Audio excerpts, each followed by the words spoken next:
सुप्रभात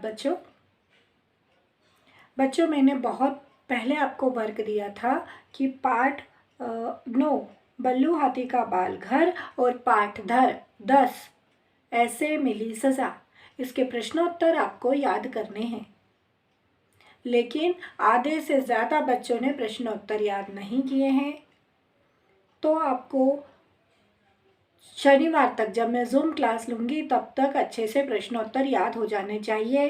प्रश्नों के उत्तर HW कॉपी में लिख कर याद करना है, इधर उधर भी नहीं लिखना है, HW में ही लिखना है, ठीक है। तो हो सकता है बच्चों कि आपको प्रश्नोत्तर इसलिए याद नहीं हुए ताकि आपको पाठ अच्छे से समझ में नहीं आया होगा।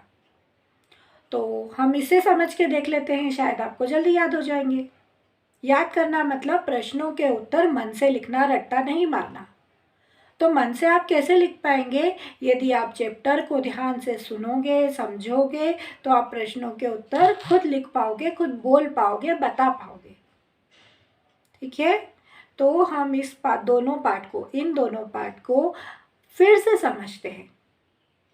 बच्चों वीडियो पे या यूट्यूब पे आप देखते हैं ना कहानियाँ, तो वो चित्र के द्वारा कहानी दिखाते हैं, जैसे मैं पहले भी दिखा रही थी। तो उसी प्रकार से मैं आपको ये कहानी दिखाती हूँ। हो सकता है कि ऐसे देखने के बाद में आपको अच्छे से समझ में आता हो, है ना। तो हम जैसे कहानी देखते हैं वैसे इसको देखिए, वैसे समझिए। पढ़ाई के ऊपर मत लीजिए इसको कि हम पढ़ रहे हैं, ये हम कुछ नहीं, छोटी सी कहानी देख रहे हैं। इस कहानी को देखिए आप, ठीक है। जैसे घर में सब लोग कहानी सुनाते हैं, टीवी पे हम कहानी देखते हैं, वैसे इस कहानी को देखिए और समझिए, ठीक है। हम दोनों पाठ फिर से रिवाइज करेंगे आज, और आप प्रश्नोत्तर याद करेंगे दोनों पाठ के, ठीक है। आइए हम देखते हैं पाठ 9 बल्लू हाथी का बाल घर और पाठ 10 ऐसे मिली सज़ा। उसके बाद में आप खुद पाठ की रीडिंग भी लगाएंगे, ठीक है बच्चों।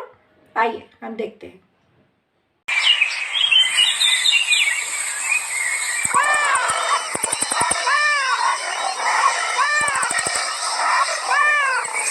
तो आज हमने बहुत सी समस्याएं सुलझा ली हैं। मुझे आशा है कि मिलजुल कर जो भी निर्णय यहाँ लिए गए हैं उनका सभी जानवर पालन करेंगे। प्रजातंत्र का सच्चा संदेश यही है, पालन न करने वाले को कड़ी से कड़ी सजा दी जाएगी। हम पालन करेंगे, हम पालन करेंगे। अभी एक और समस्या शेष है। क्या है बताओ। जब हम सब काम पर जाते हैं तो कई बार अपने छोटे बच्चों को छोड़ना पड़ता है।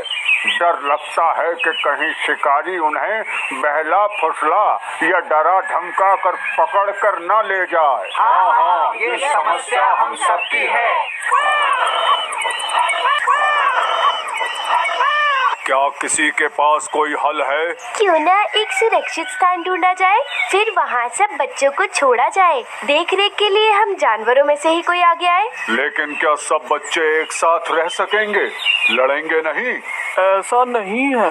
मैं कुछ साल आदमियों के साथ रहा हूँ। वहाँ भी माता पिता काम पर जाने से पहले अपने बच्चों को एक खास स्थान पर छोड़ते हैं। क्या नाम था? हाँ, क्रैश यानी बाल घर। बच्चे मजे से रहते थे वहाँ। आपकी आज्ञा हो तो मैं कोई सुरक्षित स्थान देखकर जंगल में बाल घर बनाना चाहता हूँ। अगर सभी इससे सहमत हैं तो मुझे कोई समस्या नहीं, हमें स्वीकार है। धन्यवाद हाथी दादा, बहुत बढ़िया। जाओ बाल घर का निर्माण करो। नदी किनारे बल्लू दादा का बाल घर बना है। जानवर अपने अपने बच्चों को उनके पास छोड़कर अपने अपने काम पर चल पड़ते हैं। देखो बच्चों, आज मैं तुम्हारे लिए एक अच्छा सा गीत तैयार करूंगा। गीत? हाँ, गीत जिसे तुम गा सको हर रोज। बच्चों, गीत हो या कहानी, उसका मजा भी लेना चाहिए और उसकी सीख पर ध्यान भी देना चाहिए।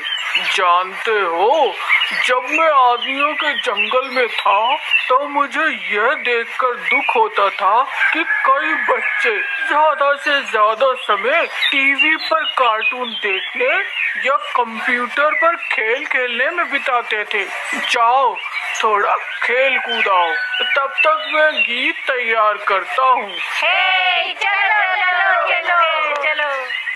बच्चे खुशी खुशी चले जाते हैं। थोड़ी देर बाद बच्चों, अब तो तुम खेल चुके होंगे, मैंने भी गीत तैयार कर लिया है। बच्चे दौड़े दौड़े आते हैं और बल्लू द्वारा बताया गीत मिलकर गाते हैं।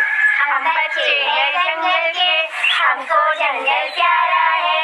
अलग अलग रंग हमारे, खान पान सब न्यारे न्यारे। जंगल एक हमारा है, हमको जंगल प्यारा है। बल्लू दादा, हमें बहुत मजा आया। बहुत खूब, बहुत खूब।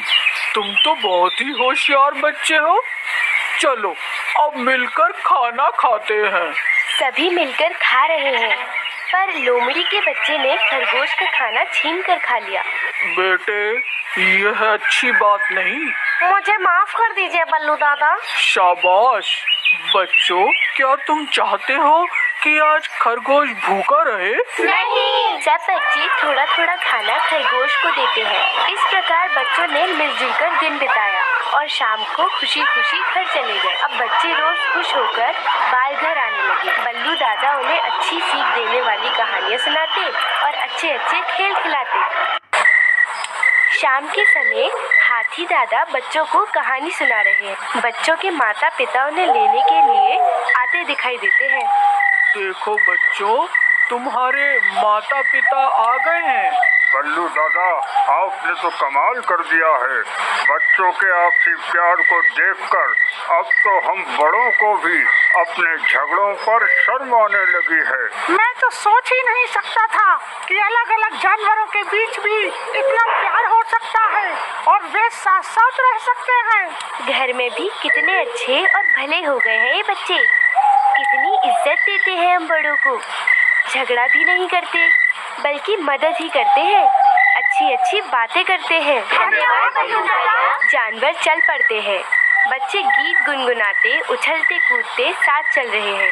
हाथी प्यार से देखता रहता है।